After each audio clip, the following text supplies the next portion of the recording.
ইলেকশনের ডেট ঘোষণা হয়েছে। ফেব্রুয়ারিতে নির্বাচন হবে।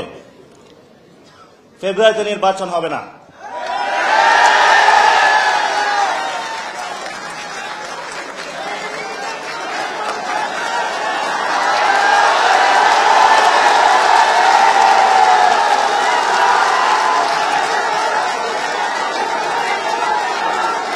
শুনেন,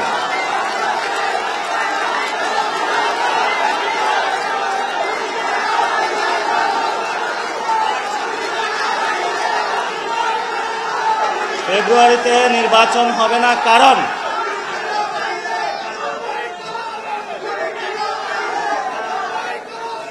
কারণ কারণ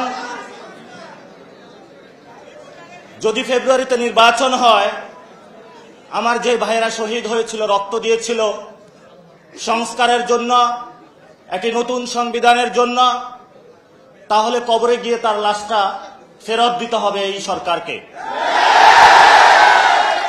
আমার যে ভাইয়ের হাতটা চলে গিয়েছিল, যদি সংস্কার কাজ শেষ না করে নির্বাচন হয়, তাহলে এই সরকারকে আমার ভাইয়ের হাতটা ফিরিয়ে দিতে হবে।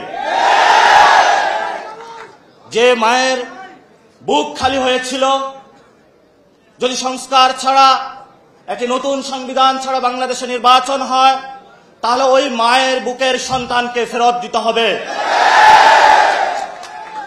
অনেক বাচ্চাকে দেখেছি এখনো বুকের দুধ পান করে, কিন্তু বাবা শহীদ হয়েছে। তাদের সাথে যখন কথা বলেছি, তাদের মুখের ভাষা পাইনি, শুধু চোখের ভাষা পেয়েছি। চোখের ভাষাটা ছিল অশ্রু।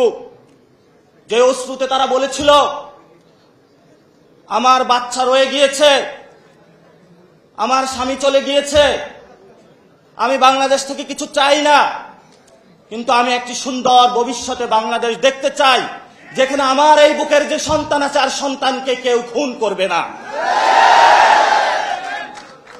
কিন্তু বাংলাদেশে আমরা দেখতে পাচ্ছি একই সংস্কৃতির ডামাডোলে, একই ফেসিবাদী সংবিধানে, একই সিস্টেমের মধ্য দিয়ে আমরা নির্বাচনে যাচ্ছি। তাহলে এতগুলো মানুষ শহীদ হওয়ার প্রয়োজন কি ছিল?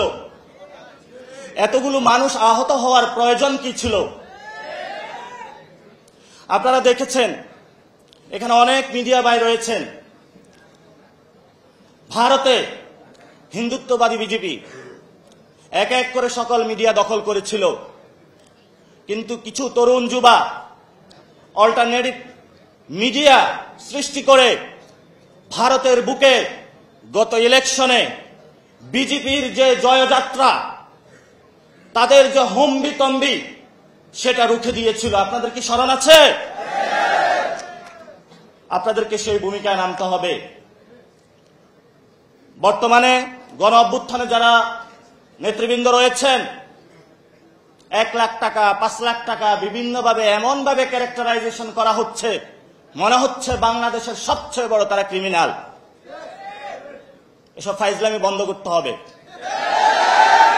গণ অভ্যুত্থানের পরে সকল মিডিয়া সম্পাদকের সাথে বসেছিলাম, তাদেরকে একটা কথা বলেছিলাম, যা কাম করেছেন ঘরের ভিতর থাকেন, যদি লজ্জা থাকে ঘরের ভিতর থেকে বের হবেন না।